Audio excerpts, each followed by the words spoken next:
Բարև ձեզ սիրելի ունկնդիրներ, ողջունում ենք ձեզ, եթերում անկաշկանդ զրույց հեղինակային հաղորդաշարի հերթական թողարկումն է, ես արագորեն դիմեմ մեր այն հարգելի ունկնդիրներին, ովքեր հետևում են արդեն մեր One-Talk YouTube-յան ալիքի աշխատանքներին, հաղորդումներին, բայց դեռ չեն հասցրել սեղմել զանգակ կոճակը եւ բաժանորդագրվել մեր ալիքին, խնդրում եմ նրանց ընդամենը սեղմել զանգակ կոճակը, բաժանորդագրվել One-Talk YouTube-յան ալիքին եւ շարունակել դիտել մեր հետաքրքիր հաղորդումները։ Այսօր մեր զրուցակիցն է Գարեգին Միսկարյանը։ Պարոն Միսկարյան, բարև ձեզ եւ շնորհակալություն, որ մեր տաղավարում եք։ Ես եմ շնորհակալ հնարավորության համար։ Պարոն Միսկարյան, այսօր մեր զրույցից առաջ մի հետաքրքիր բան ասեցիք, երբ որ ես ձեզ, ինչպես նաեւ մեր տաղավար եկող ցանկացած զրուցակցի առաջարկում եմ, թե ինչի մասին դուք կուզեք, որ դուք խոսեք, որովհետեւ ես գիտեմ ինչի մասին կուզենամ ձեզ հարցեր տալ, բայց ամեն դեպքում ուզում եմ, որ նաև դա լինի ձեր ցանկությունը, ձեր սրտով, ինչպես կասեր մեր ժողովուրդը։ Եվ դուք ասեցիք, միգուցե խոսենք ինքնորոշման մասին, մի շատ տարածական հասկացողություն, ոմանք ասում են մենք արդեն ունենք այդ ինքնորոշումը լիակատար, գերբ, դրոշ, չգիտեմ, եռագույն ազգային պետականություն, իսկ ոմանք ասում են, որ դրանք ընդամենը ձևական բաներ են, եթե չկա բովանդակությունը։ Ոմանք ասում են, որ մենք վաղուց ենք ինքնորոշվել, իսկ ոմանք ասում են, որ այդ ինքնորոշվել ասողներն են ինքնորոշվել, ինչպես դուք զրույցից առաջ մատնեմ ձեզ ու ասեմ սոցիումի հաշվին, այսինքն իրենք ինքնորոշվել են ճակերտներում, իրենք ապրում են լավ, ինքնորոշված, իրենք իրենց համար, հա? Կան չէ այդպիսի բաներ։ Այն որ ժողովուրդն ասում է, դե իշխանություններն իրանց համար են ապրում, ժողովուրդն իրանց համար է ապրում, չգիտեմ, հասարակական տարբեր խավերը իրանց համար են ապրում, եւ չկա ինչ որ հասարակական համերաշխություն է, հենց համերաշխության գաղափարին եկա,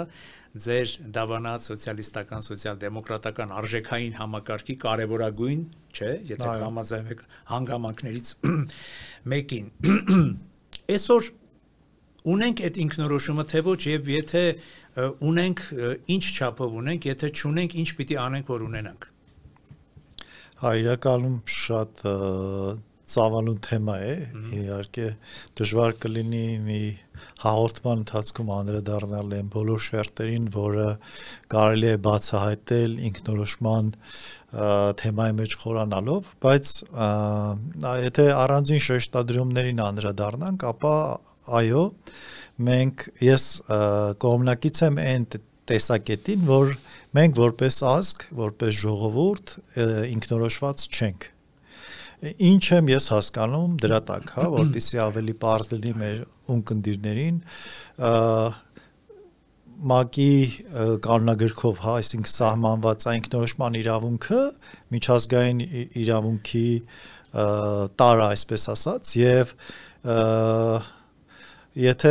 շատ բառացի չէ, բայց ենթադրում է որևէ ժողովրդի սեփական արժեքներով, սեփական կառավարման համակարգով, սեփական նպատակներով, մշակութային եւ այլ իր առանձնահատկությունները պահպանելով սեփական պետությունը ունենալու իրավունք։ Վերջերս մեր երկրի ղեկավարը, մեր ինքնիշխան Հայաստանի Հանրապետության ղեկավարը հայտարարություններ արեց, որտեղ ինքը պնդում էր, որ Հայաստանում նույնիսկ առաջին մակարդակի դեմքերը, երկրի ղեկավարները հանդիսացել են օտարերկրյա գործակալներ։ Այսինքն բնական է նման իրավիճակում մենք որպես ազգ, որպես ժողովուրդ ի վիճակի չենք սեփական օրակարգերը ձևակերպելու եւ սեփական արժեքներին դավանելով սեփական շահը հետապնդող պետություն ունենալու, չէ՞, եթե քո երկրի ղեկավարը օտար երկրյա գործակալ է, ինչպես պնդում է, այսինքն դա կարծում եմ կատակ չի։ Հիմա երկու տարբերակ կա, կամ ինքը ստում է եւ ինքն է գործակալ, կամ ինքը ճիշտ է ասում եւ նրանք են գործակալ, այսինքն այստեղ երրորդ տարբերակը չկա։ Երկու դեպքում էլ Միսկարյան, գիտեք, կներեք ընդհատելու համար, որ մանավանդ եթե այսօր համաշխարհային փորձն ենք դիտարկում, եթե կարողանում են մեծ Հայաստանից անհամեմատ ավելի մեծ հզոր ռեսուրսներ ունեցող երկրներում այսպես ասած գործակալական ցանցով ինչ որ հեղափոխություններ, հեղաշրջումներ կամ գունավոր հեղափոխություններ իրականացնել իմացնել Հայաստանը փոքրիկ բավականին ռեսուրսներով սահմանափակ երկիր է եւ այդ գործակալական ցանցի թեման շատ ցավոտ թեմա է, որ դուք շոշափում եք, շարունակեք։ Դուք ճիշտ եք նկատում եւ հենց այստեղ է որ փոքր պետությունների համար անխուսափելի է ինքնորոշումը որպես այդպիսին, այսինքն դու կամ ինքնորոշվում ես որպես ազգ եւ քո ազգային պետությունն ես հիմնադրում, որը քո ազգի, քո մարդու բարեկեցության արժանապատիվ կյանքի համար է ծառայում, կամ դու դառնում ես գործիք ուրիշ պետությունների ձեռքում, մեծ խաղացողների ձեռքում եւ օգտագործվում ես ըստ անհրաժեշտության եւ ըստ նպատակի։ Ցավոք, մենք դեռևս այդ շեմը չենք հաղթահարել, այսինքն ազգ ձևավորելու քաղաքագիտական տեսանկյունից ազգ ձևավորելու այդ քայլը չենք արել։ Եվ հետևաբար, եթե դա չի տեղի չի ունեցել, ասել, որ մենք ինքնորոշվել ենք, որպես ազգ, որպես մենք ավելին ասեմ, մենք նույնիսկ որպես էթնիկ խումբ չենք ինքնորոշվել։ Մենք չենք սահմանել մեզ համար ինչ ասել է հայ եւ ինչ եւ դրա բերումով է նաև որ մեր ցանկացած այլակարծություն մեր կողմից պիտակավորվում է որպես թշնամանք, որպես դավաճանություն, որպես շատ է չէ տարածված դու հայ ես։ Այլակարծություն ինչի հանդեպ։ Ցանկացած երևույթի հանդեպ։ Նկատի ունեք իշխանության կողմից է դա որ այսինքն իշխանության դեմ եթե խոսում են դու որակվում ես որպես հակապետական, չէ՞, նրանք էլ կենցաղային հարցերից մինչև ամենապետական ազգային եւ քաղաքակրթական հարցեր։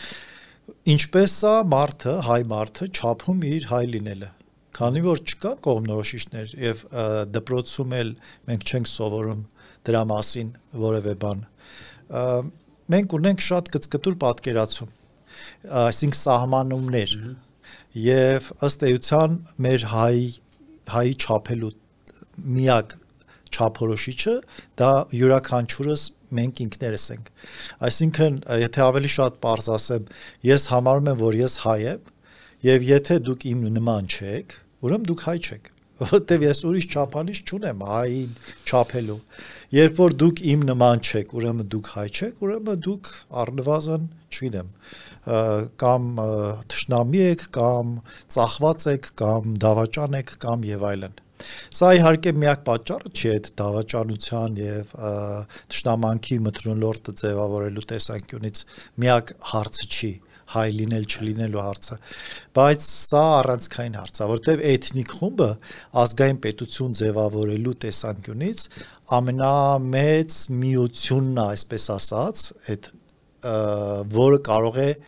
ունենալ որևէ սոցիում, հա, այսինքն էթնիկ պատկանելությունից բարձր մեկ էլ կարող է լինել օրինակ համաշխարհային հեղափոխությունը կոմունիստական գաղափարախոսությունը էթնիկից բարձր էր ինքը դասվում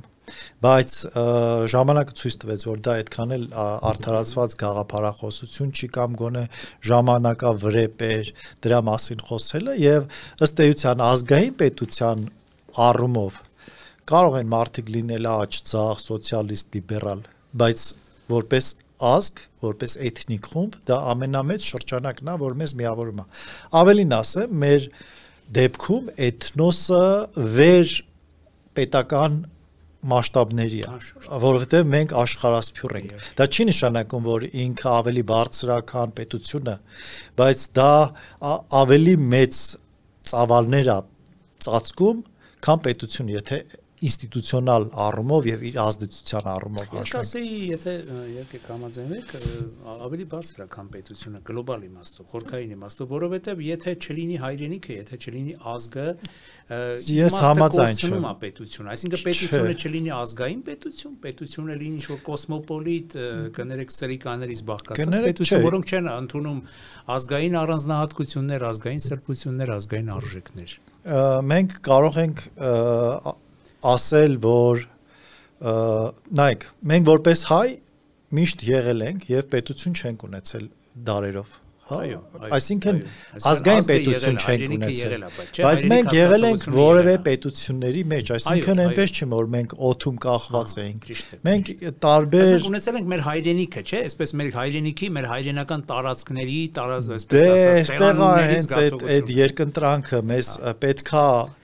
պետություն, որը պաշտպանի հայրենիքը կամ հայրենիքի գաղափարը, թե մեզ պետքա միայն էթնոս որպես գոյատևել։ Եթե մենք ուզում ենք զարգանալ, մեզ պետությունը պետքա, պետությունը գործիք է։ Ինքը չի կարող լինել ավելին քան մարդը, քան հայը, կամ էթնիկ խումբը։ Երբ որ ես խոսում եմ, ասում եմ, որ պետությունից վեր չի աշխարհասփյուր լինելու գաղափարը հայ, բայց հայը այդ պետությունը, եթե հայ համար չի, բա ում համար է։ Այսինքն չի կարող այդ պետությունը բարձր լինել, քան մենք ենք, բայց միևնույն ժամանակ այդ պետությունը միջոց է, որպեսզի մենք մեր ինքնությունը պահենք եւ զարգացնենք։ Հակառակ դեպքում մենք էլի այստեղ սուբյեկտայնության հարց է, հա, որպես աշխարհասփյուր միավոր, մենք միավոր չենք, մենք օբյեկտ ենք, որը տարբեր քաղաքական հասուն ազգեր օգտագործում են իշահ իրենց մեր ներուժը որպես էթնիկ խումբ։ Եթե մենք չունենք պետություն, եթե մենք ունենք պետություն, մենք կարող ենք այդ մեր ներուժը զարգացնել մեր օգտին, օգտագործել մեր օգտին։ Աշխարհասփյուր հայերի, Հայաստանում ապրող հայերի, այսինքն այստեղ հակասության մասին չի խոսքը, ոչ էլ գերակայության մասին է խոսքը, այլ տարբեր հարթությունների մասին է ընդհանրապես։ Մեզ պետք է պետություն, չի կարելի պետությունը ստորադասել որևէ այլ բանի, որովհետև ասում եմ, այդ ինքնությունը պահելու միջոցը պետականությունն է։ Եթե մենք ժամանակին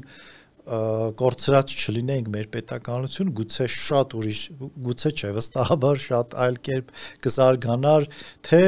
մեր որպես ժողովուրդ, որպես ազգ պատմությունը, թե ես վստահ եմ նաև քաղաքակրթությունը հնարավոր է լրիվ ուրիշ ձև զարգանալ, բայց դե այդ ինչը ենթադրություններ է, դրա վրա չկենտրոնանանք։ Այո, ես համաձայն եմ եւ կասեմ մի բան, որ ամեն դեպքում, ինչու ասեցի, իհարկե պետությունը կարևորագույն գործոն է եւ մեր բոլոր ազգային իղձերի հավաքականացման եւ ամփոփման մի կարևորագույն հանգրվանն է, բայց Աստված մի արասե, պատկերացրեք, պարոն Միսկարյան, ամենայն մռայլ ու մշուշոտ ապագայում եւ մենք հանգարց չդիմանանք ու հերթական անգամ պետականություն, անկախություն կորցնենք, հա։ Մենք իհարկե չեմ ուզում հավատալ, եկեք չհավատանք։ Ոչ թե չեմ ուզում հավատալ, դա ընդհանրապես քննարկելու բան չի։ Քննարկելու բան չի, բայց քննարկել հայրենիքը էլի կմնա ազգը։ Չի կարա, դե լայք է, ինչ կարան միֆեր կարան մնան, էլի Սասունցի Դավիթը կմնա, մենք չենք լինի որպես մարդ, նկատի ունեմ ես դուք սերունդները կփոխվեն, գուցե շատ ազգեր էլ չլինեն եւ այդ թվում գուցե հայերն էլ չլինեն, վրացիներն էլ չլինեն, չգիտեմ ինչ կլինի։ Եվ բայց այն ինչ որ թվայնացվել է, նու եթե Աստված մի արասցե երրորդ համաշխարհայինը չլինի եւ էլի քարով նետով կռվեն մարդիկ, թվային տեխնոլոգիաները թույլ են տալու այդ ամբողջ մշակութային ժառանգությունը պահպանել, այսինքն այստեղ եթե կար մի ժամանակ, որ դրանք պահպանելու համար այդ էթնոսը պետք էր, որ ինքը դրանք որպես կրող այդ մշակույթի գոյություն ունենար ֆիզիկապես, որպեսզի այդ մշակույթն էլ փոխանցվեր սերունդ, հիմա դրա խնդիրը չկա։ Բայց այստեղ հարցը միայն մշակութային կամ ազգային առանձնահատկություններ պահելը չի, այլ նաև զարգացնելը։ Ես վստահ եմ, որ մենք աշխարհին տալու շատ բան ունենք, այս ուղղակի բառեր չեմ ասում։ Ես դրանում վստահ եմ։ Եվ ես վստահ եմ, որ Հայաստանի Հանրապետությունը ինչքան մեզ է պետք հայերիս, այդքան էլ վստահաբար պետքա էլ ուրիշ պետությունների, որպես վստահելի դաշնակից, որպես գործընկեր, որպես, չգիտեմ, որպես ինչ ասես կարող է, բայց վստահաբար ուրիշներին էլ է պետք։ Եվ մեր խնդիրն է ճիշտ կառուցել մեր հարաբերությունները այլ պետությունների հետ ու գործ չհասցնել պատերազմին կամ վերանալուն կամ չվերանալուն։ Այս դրա մասին խոսալը նույնիսկ ավելորդ եմ համարում։ Ես կուզեի ավելի շատ խոսակ նրա մասին, թե ինչ է պետք անել զարգացած պետություն ունենալու համար, սփյուռքին ներգրավելու համար, սփյուռքի ներուժը ներգրավելու համար, թե չի ասել, որ դե լավ, ոչինչ պետությունը չլինի, հայրենիքը կլինի, որ երկնակար հիմա դինոզավրները որ չկան ինչ ա եղել ոչ մի բան չէ դա ամենավատ բաներից է ինչը կարող չէ դե հա բայց ասենք հիմա դեսնենք մենք քննարկենք այդ որ երկնակար ընկնի մարդկությունը վերանա ինչ ենք անելու կարծում եմ մեր օրվա մարտահրավերը դե եղել է չէ բայց որ մեր պետականության գլխին ժամանակին երկնակարեր են ընկել եւ պետություն մի տևական ժամանակ պետականություն չենք ունեցել բայց պահպանել ենք ինքնապահպանվել ենք եւ ինքնապահպանվել ենք նաեւ երազելով պետության մասին նաեւ պիտի երազանքը չէ չկորցնենք բայց այսօր չեք գտնում որ քայլեր են արվում որ մեր կարծես թե երազանքն են փորձում մեզնից խլել մենք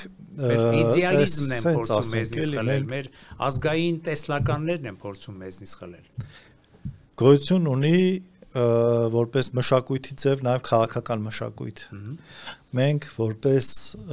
ժողովուրդ այդ մշակույթի կրող չենք մենք որ պետություն չենք ունեցել մեր մեջ այն մարդը ով որ իսկ պետությունն էլ մեզ կեղեքել է որտեվ օտար պետություններ են եղել եւ այդ օտարի մոտ մենք ոչ այդքան բարենպաստ կարգավիճակում ենք եղել մեր հասարակությունը ըմբոստացել է առանձին անհատների մակարդակում եւ որոշ դեպքերում հերոսացվել են այդ անհատները հիմա մենք ունենք պետություն բայց մեր վերաբերմունքը այդ պետության նկատմամբ մենք չենք կարողանում փոխենք այսինքն գիտակցական թե ենթագիտակցական մակարդակում պետությունը չենք կարողանում համարենք մերը գուցե շատ պարզ է դրա պատճառը նաև որտեվ դեռ այդ այն սերունդը որ անկախություն ծնունդ է ինքը դեռ ապրում է զուգահեռ իմ նման մարդկանց հետ ովքեր սովետական միության մեջ են ապրել այսինքն ոչ անկախ Հայաստանում եւ այն մշակույթի այն միջավայրի կրողն են լավ թե վատ այլ հարց է եւ այդ ինչ որ սերնդափոխություն է պետք բայց ժամանակը շատ արագ է գնում եւ նստել սպասել որպեսզի սերնդափոխություն լինի որ մենք նորմալ պետություն ունենանք այդ մի քիչ դժվար է դրան դժվար է նստել եւ սպասել էլի այսինքն աշխատանք է պետք անել եւ այդ աշխատանքը նաեւ հումանիտար ու հասարակական միտքը փոխելն է կամ հումանիտար ու հասարակական միտքը զարգացնելն է հանրային կյանքում հանրության մեջ որովհետև մարդիկ պետությունը ստեղծում են արժեքների շուրջ արժեքի համար հա դա կարա լինի լիբերալ դեմոկրատիա կարա լինի չգիտեմ ավտորիտար ինչ որ համակարգ բայց այդ ժողովուրդն է որոշում թե ինչպիսի պետություն սարքի ինչպիսի պետություն կա եթե ինքն է էլի սուբյեկտը Եթե չէ, ասացի, ուրիշներն են մեր փոխարեն որոշելու։ Եվ հիմա հաշվի առնելով նաև աշխարհաքաղաքական այս վայրի վերումները, մի կողմից վտանգներն են շատ մեծ, բայց մյուս կողմից մեծ հնարավորություններ կա իրապես կայուն պետականության հիմք դնելու։ Բայց դրա գիտակցումն ու դրա ճանապարհը տեսնող մարդիկ են պետք ղեկին, որը ցավոք չունենք։ Եվ մենք ըստ էության դրա պտուղներն ենք քաղում։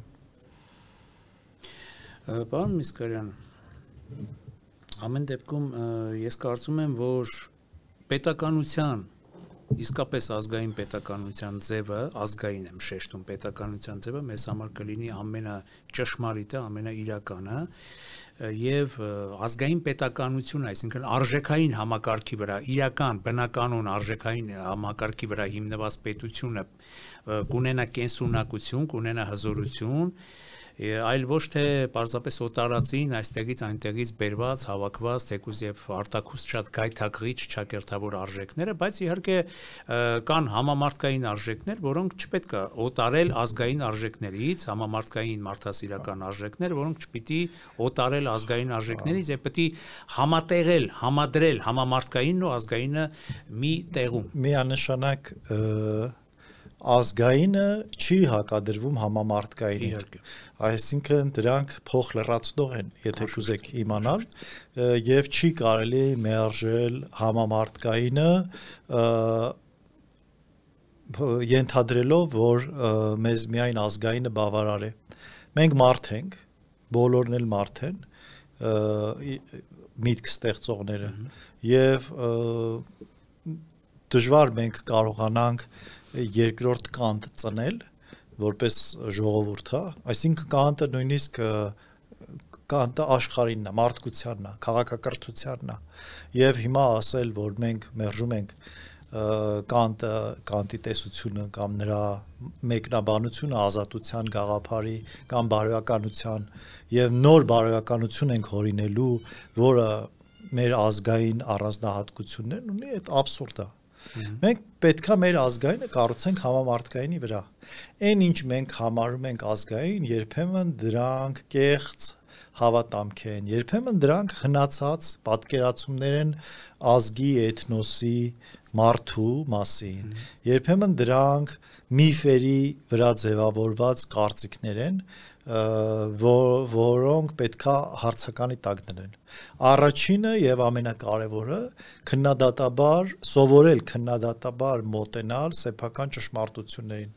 որովհետեւ այն միջավայրում, որտեղ մենք ենք կրթվել, մեծացել, ուսում ստացել, զարգացել, աճել, այդ միջավայրը նպաստավոր չէր մեզ որպես մարդ իր դրական կողմերը բացահայտելու եւ զարգացնելու։ Մեր միջավայրը այդ վայրի կապիտալիզմ, օլիգարխիկ համակարգ, ավտորիտար համակարգ, պոպուլիզմ եւ այլն, եւ հիմա սոցիալական ցանցեր, մեդիա, դրանք չեն նպաստում անհատի ներքին զարգացմանը, աճին, եւ հետեւաբար այդ անհատներից ձևավորվող հասարակությունն էլ իր դրական կողմերով չի զարգանում։ Դրա համար մեզանից յուրաքանչյուրը մեծ փոքր կարևոր չի, կրթված, չկրթված, առաջին եւ ամենակարևոր խնդիրը ինքը պետք է կարողանա հարցականի տակ դնել, կասկածել իր բացարձակ ճշմարտությունների վրա։ Դրանից հետո վստահաբար այսօր տեխնոլոգիաները թույլ են տալիս գտնել այն պատասխանները, որը իր մոտ առաջանալու է այդ հարցերը, այսինքն այդ դոգմաները կասկածի տակ դնելուց հետո։ Այդ ամբողջ ճանապարհը անցնելուց հետո մենք գիտակցելու ենք, որ մեզ պետքա մարդակենտրոն պետություն, որովհետև Հայաստանի Հանրապետությունը այլ ռեսուրս այս տարածքում իրական արժեքավոր ռեսուրս, քան մարդը չունի։ Եվ մենք միայն այդ մոտեցմամբ ձևավորված պետական համակարգի, պետության, ինստիտուտների աշխատանքի դեպքում կկարողանանք մրցունակ պետություն ունենալ, որը կկարողանա պայքարել այդ ձեր ասած վտանգների դեմ, որ ասում եք փոքր պետություն ենք։ Եթե մենք կարողանանք իրապես մարդակենտրոն պետություն համակարգ սարքել, որը կծառայի մարդուն եւ հնարավորություն կտա անհատի ինքնարտահայտվելու, ինքնիրացվելու համար, դες երաշխավորում եմ 5-10 տարի հետո այս տարածաշրջանում մեր նման պետություն չի լինի։ Այսինքն որպեսզի եթե թույլ տաք ձեր խոսքը ավելի այսպես զարդարեմ ձեր ասած միտքը, որպեսզի ես հասկացա ձեր մտքից, որպեսզի պետությունը լինի կրողը հասարակության գերակշիռ մեծամասնության հանրության շահերի եւ այդ հանրությունը իր շահային, այսպես ասած, շահառույական մոտեցումներով ցեմենտի ուժեղացնի ամեն օր, ամեն պահ ամրացնի այդ պետությունը եւ այդ պետությունը թեկուզ փոքր, բայց կլինի շատ փոքրիկ անառիկ մի բերդ։ Միայն մի շուտ, ոչ թե գերակայող մեծամասնության, այլ որակյալ մեծամասնության։ Որակյալ, անշուշտ։ Այսինքն այստեղ քանակի հարց չի։ Դե մենք խոսել ենք, որ պիտի գիտելիքներ լինեն։ Դրա մեր նախորդ զրույցներից իհարկե պիտի քաղաքական գիտելիքներ, այսօր այսօր այդ դրա համախոհներից մեկն է շատ լավ ասում էր քաղաքականությունը պիտի քաղաքականացնենք։ Այսինքն չքաղաքականացված քաղաքականության, այսինքն անկիրթ մեղմ ասած հասարակության կամ կրթական անհրաժեշտ որակներ չունեցող հասարակությունը չի կարող այդ ձեր ասած մարդակենտրոն պետությունը կերտել։ Միանշանակ։ Որովհետև ամեն ինչի համար գիտելիքներ են պետք։ Թվում է թե շատ հեշտ է։ Հա լավ լինի։ Չէ՞ մենք սիրում ենք, չէ՞ ժողովրդական։ Հա լավ լինի, ժողովնի ես ցավը տանեմ, ես լավ տղա է կգա, լավ պետություն։ Այսինքն ասելով բերում ենք լավ տղերքի, բայց լավ տղերքը մեղմ ասած ոչ միշտ Ոչ միշտ է, չէ, որ կարող են լավ պետություն կառուցել, կարող են։ Հետո գալիս են, հետո սկսում են արդեն վատ տղա դառնալ, մենք պետք է այդ լավ տղա, լավ մարդ, տղամարդ պիտի ծնի լավ տղա, չէ, լավ գաղափարի, լավ գաղափարական պարաշտ դաշտում պիտի լավ մարդ է պետք, լավ մարդ էլի, տղա կլինի, աղջիկ կլինի, ես խնդիր չեմ տեսնում, այսինքն լավ մարդ, դիսկրիմինացիայի չգնանք։ Հա, չէ, լավ մարդիկ լավ պետություն են կառուցում։ Եթե մենք վատ պետություն ենք կառուցում, ուրեմն մի բան են չի, այսինքն չեմ ասում, որ մենք վատ մարդիկ ենք, բայց վստահաբար կարող ենք ասել, որ մենք բավարար այդ գիտելիքի կրողը չենք։ Քաղաքականությունը արժեքների պայքար է։ Մեր մոտ արժեքների մասին խոսք չկա։ Մեր մոտ քաղաքականությունը իշխանության պայքար է։ Իսկ իշխանությունը, որի հիմքում արժեքներ չկան, ինքնանպատակ իշխանություն է, որը գալիս է եւ սկսում է իշխել իր պատկերացրած լավի շրջանակներում, հա, իրեն լավ լինի, իրենց լավ լինի, մի քիչ կողքից ուրիշներին լավ լինի, բայց բնական է բոլորին հո չի կարող լավ լինի, բայց ինչպիսի պետություն պետքա լինի, որ այդ լավը այս իշխանության փոփոխությունների բերումով չկորսվի, չէ, որովհետև եթե լավը կապիտալի վերաբաշխումն է, ինչը հիմա արվում է, այդ հաջորդը գալու է էլի նորից կապիտալի վերաբաշխում, դա ցնցումներ է ենթադրում, որը տնտեսության հասարակական կյանքի վրա շատ մեծ բացասական ազդեցություն է ունենում։ Հետևաբար այդ լավը պետք է լինի չափելի, իսկ այդ չափելու գործիքները արժեքներն են։ Հիմա բայց որպիսի այդ նախ պետք են մարդիկ, որոնք այդ արժեքները գիտակցում են եւ դրա կրողն են եւ նրանք կան իշխանության, բայց դրանից բացի պետք են նաեւ մարդիկ, որոնք իշխանության չեն, բայց էլի այդ արժեքների կրողն են եւ իրենք կարող են գնահատել այդ իշխանության արած արդեն լավ կամ վատ գործերը։ Այդ ինստիտուտների մասին ենք խոսում։ Հիմա եթե շատ այսպես էլ չընթարցակվեմ այս թեմայի շուրջ, ասեմ, որ մենք ինչի մասին որ խոսում ենք, վերջին առնվազն 10-15 րոպեն դա ինքնորոշման մասին էր։ Անհատի ինքնորոշված անհատներով հասարակության ինքնորոշման եւ ապա նաեւ ազգային ինքնորոշման մասին։ Այս է ճանապարհը, որը անհատից պետք է հասցնի ազգային ինքնորոշման։ Այլ ճանապարհ, այլ ձև։ Իհարկե սա կարող լինի իշխանությունների հետ համագործակցելով, այսինքն իշխանությունները տարանջատում են, որովհետև Հայաստանում այդպես չի, որ հասարակությունը եւ իշխանության ձևավորման այդ գործընթացները ինստիտուցիոնալ ամուր հիմքերի վրա են, եւ այստեղ լայն համախոհության եւ լայն համագործակցության դաշտ է։ Այս է թերևս լուծումը։ Պետության մասին այս խոսակցությունից անցնենք մի քիչ իրական քաղաքական դաշտի մասին մտորումները, պարոն Միսկարյան, չեն կարող չխոսել իմ կարծիքով այս վերջին շրջանում քննարկման առիթ դարձած Ադրբեջանի կողմից հնչող շատ ագրեսիվ այդ հռետորաբանության նոր ալիքի Ալիևյան այդ հռետորաբանության, Դարսյալ Արեմյանը Ադրբեջան, ինչ Սևան, Գյորչիայա դա եղել, ադրբեջանցի այսպես կոչված փախստականների վերադարձի խնդիրը, որը սպառնալիք եմ ես համարում մեր պետականության գլխին կախված, անկլավների եւ էքսկլավների խնդիրը, ձեր տեսակետը կուզենամ այդ առումով իմանալ, ինչ է սպասվում, եթե հանկարծ Հայաստանի իշխանությունները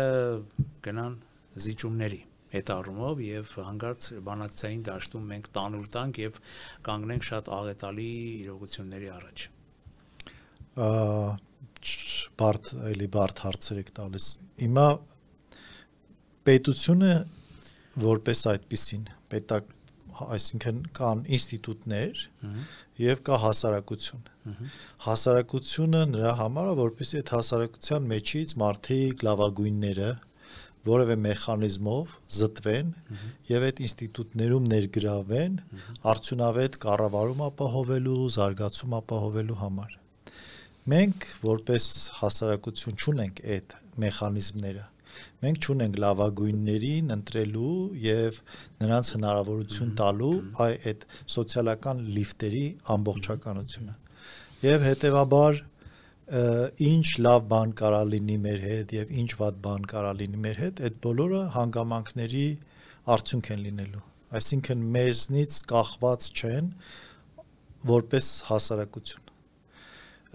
Եթե հաշվի առնենք նաեւ, որ գործող թե նախկին, թե ներկա իշխանությունները ամեն ինչ անում են անփոխարինելի լինելու մնալու համար եւ հետեւաբար նաեւ այլընտրանքի բացակայության պայմաններում ժողովուրդը ստիպված է լինելու իրենց ընտրել էր լինում հիմա չգիտեմ ոնց կլինի դեռ շանսեր կա փոխել իրենց լավերով ոչ թե վատի եւ վատագույնի մեջ ընտրությունալ բայց դեռ դրան շուտ է անդրադառնալ հիմա եթե մենք դա հաշվի առնենք, այսինքն մեր անցած ճանապարհը, որ էլի այդ սև ու սպիտակի մեջ, վատի ու վատագույնի մեջ մենք չարած փոքրագույնն ենք ընտրել, մենք կայացած չենք որպես պետություն։ Մենք լավ չասեմ քվազի պետություն, բայց թեր զարգացած պետություն ենք, որը իր ինստիտուտները չունի։ Ունի շատ մեծ, ինչպես նորից արդեն ասեցինք, գործակալական ցանց, որը ի վնաս մեզ աշխատում։ Իսկ փաստորեն հորետես եք, լավատես եք, որ կարող ենք այս առումով մենք դիմակայել դրսի արտաքին։ Այդ մենք չենք դիմակայելու կամ չդիմակայելու, հասկանում եք։ Իմ ասած այնն է, որ մենք սուբյեկտ չենք։ Մենք որպես մեր ինստիտուտները, մեր պետությունը վատ վիճակի մեջ ենք։ Իհարկե վատ վիճակի մեջ ենք, բայց դա չի նշանակում, որ մենք շանս չունենք բեկում մտցնելու։ Այլ հարցը, թե նայեք, եթե դուք ոնց մի վատ օրինակ կա, բայց պետք է բերեմ։ Այսինքն հասարակական ակտիվացման, հասարակական գիտակցության ակտիվացումը միայն արտաքին նաև չէ քաղաքական մարտահրավերների հաղթահարման հարցում։ Լուն կարող է մինչև կես մետր գուցե եւ ավել թռչել։ Երբ որ լուն լվերին լցնում են ապակյա տարայի մեջ, բանկայի այսպես ասած, կափարիչով փակում են եւ 3 օր թողնում են այդ միջավայրում կափարիչով փակած, հետո բացում են, այդ լվերից ոչ մեկը ավելի քան այդ կափարիչի մակարդակն է չի թռնում։ Այսինքն դա դառնում է իրենց համար նորմա։ Հիմա մեզ կափարիչով փակած են պահել երկար ժամանակ եւ մենք սեփական ուժերի նկատմամբ լուրջ թերահավատություն ունենք։ Մենք չենք կարողանում գնահատել մեր պոտենցիալը, մեր կարողությունը։ Առանձին անհատներով վերցրած եմ ասում։ Ես շատ լավ մասնագետներ, շատ ազնիվ մարդիկ եմ ճանաչում, արժեքային առումով շատ ամուր հենքի վրա, որոնք սակայն թերահավատ են իրենց ուժերին եւ այդ միավորվելու մի բան փոխելու նկատմամբ լուրջ թերահավատություն կա բայց այն պոտենցիալը որ ես տեսնում եմ այդ մարդկանց շրջանում շատ մեծ է եւ ես վստահաբար ասում եմ եթե ստացվի այնպես որ հնարավոր լինի այդ մարդկանց չասեմ ներշնչել բայց վերականգնել վստահությունը իրենց նկատմամբ իրենց ուժերի եւ մեր ազգի նկատմամբ մենք շատ արագ փոփոխությունների կհասնենք որովհետեւ դրա մեթոդներն էլ կա դրա հասնելու ձևերն էլ կա այսինքն նոր այնպես չի որ շատ ինչ որ սուպեր նորարարական բաներ են պետք անել իհարկե նորամուծություններ անհրաժեշտ կլինեն անպայման որտեղ մենք մեր սպეციფიկ առանձնահատկություններն ունենք որպես հասարակություն եւ դրանք հաշվի չառնել չի կարելի բայց ես լավատես եմ այն առումով որ կան այդ մարդիկ եւ կա հնարավորություն այդ մարդկանց միջոցով ստեղծելու այն ինստիտուտները որոնք դիմագրավեն թե Ադրբեջանին թե Ռուսաստանին թե Թուրքիային թե ԱՄՆ-ին թե Իսրայելին թե Պարսկաստանին այսինքն դիմագրավել չեմ ասում բոլորի դեմ պատերազմին հասկանում եք չէ արտաքին քաղաքականությունը պատերազմից նրան դեմ կպատերազմի հա բայց դժվար գործը հասնի եթե մենք կարողանանք սուբյեկտայնանանք միջազգային մեր գործընկերների հետ կարողանանք որպես սուբյեկտ հանդես գալ վստահաբար մենք կգտնենք ձևերը գործը պատերազմին չհասցնելու համար եւ ավելի արդյունավետ քան խաղաղություն մուրալով կներեք բայց այսօր գտնում եք որ մենք ահա մենք այսօր ուղղակի այդպես ընկած ինչ որ ասում ենք հանկարծ մեզ չխփեք ինչ ասեք կանենք այդ վիճակն է բայց միգուցե եթե դուք այդպես եք գտնում միգուցե մի այլ այսպես վարկածային միգուցե էլ ասեմ միգուցե դա խաղաղություն մուրալու ծրագիր չի միգուցե դա այն ծրագիրն է որ պարզապես մեզ քողարկված թեկոս դա դուք ավելի վատ սցենար եք դիտարկում չեմ ուզում ոչինչ բացառել բայց միևնույնն է դրա այդ դաշտում չի լուծումները դրանցից դուրս են եւ ես այն առումով անկախ նրանից մեր ունկնդիրներից ոմանք կհամաձայնվեն ձեր թեկուս դրա մասին մի այլ անգամ արդեն խոսենք ձեր արտաքին քաղաքական գեոքաղաքական հայացքներին, բայց մի բան ակնհայտ է, որ երևի թե շատ-շատերը չեն կարող ձեզ հետ չհամաձայնվել, եւ նաեւ Կան ինձ հետ էլ, քանի որ ես էլ սրտանց անգամ օգտվելով իմ մեկնաբանի հաղորդավարի իրավունքից, մի քիչ գերազանցելով լավ իմաստով իրավունքները, ես ասում եմ, որ ես էլ եմ այդ կարծիքին, որովհետև այո, մենք պիտի դառնանք սուբյեկտ, մենք պիտի դառնանք ինքնություն, մենք պիտի դառնանք ուժային կենտրոն, եթե մենք այդ ուժային, ձեր ասած, այդ հավաքական հասկացողությունների ուժային կենտրոնը չդարձանք, այո, մենք չենք կարող դիմագրավել արտաքին ցանկացած մարտահրավերի եւ ցանկացած հարվածի Այնպես որ ցանկանանք ձեզ հետ մեր այսօրվա զրույցի վերջում, եթե այս լավ նոտայի վրա, եթե համաձայնվեք եզրափակենք այսօր, ակնկալելով նոր հանդիպումներ ձեզ հետ, ցանկանանք, որ ունենանք ներքին դիմադրողականություն, հզորություն, սուբյեկտայնություն, ամբողջականություն, հավաքականություն եւ համերաշխություն։ Հանրային ուժեղ օրգանիզմ ուժեղ իմունային համակարգ ունեցող օրգանիզմ։ Եկենք բոլորս ջանք ու եռանդ չխնայենք մարդակենտրոն պետություն ստեղծելու ուղղությամբ։ Ով ինչքանով է պատկերացնում դա, ոնց է պատկերացնում, չի պատկերացնում, կա լայն գրականություն, շատ արագ հնարավոր է դրան ծանոթանալ, ինքնորոշումը դրա ճանապարհն է։ Այո։ Եվ քանի որ ինձ շատերն են ասում դե ինքնորոշումը բարդ թեմա է, դժվար, օքեյ, բարդ թեմա է, մարդակենտրոն պետություն կառուցելը բարդ թեմա չի։ Բոլորս եթե մենք լծվենք այդ գործին, որպեսզի Հայաստանում ապրող մարդը կարողանա արժանապատիվ կյանքով ապրել։ Ու այդ այն չի, որ ընտրություններին խոստանան, ասեն գալու ենք թոշակները բարձրացնենք եւ այլն, հա, մարդակենտրոն պետությունը դա մարդակենտրոն հասարակությունն է առաջ հերթին։ Էսա լուծումը։ Շնորհակալություն, պարոն Միսկարյան։ Եթերում անկաշկան զրույց հեղինակային հաղորդաշարի հերթական թողարկումներ, մեր զրուցակիցներ Գարեգին Միսկարյանը, ես կրկին դիմում եմ մեր այն սիրելի ունկնդիրներին, ովքեր հետևում են մեր One Talk YouTube-յան ալիքի հաղորդումներին, ծրագրերին, բայց դեռ չեն հասցրել սեղմել զանգակ կոճակը եւ բաժանորդագրվել մեր One Talk YouTube-յան ալիքին,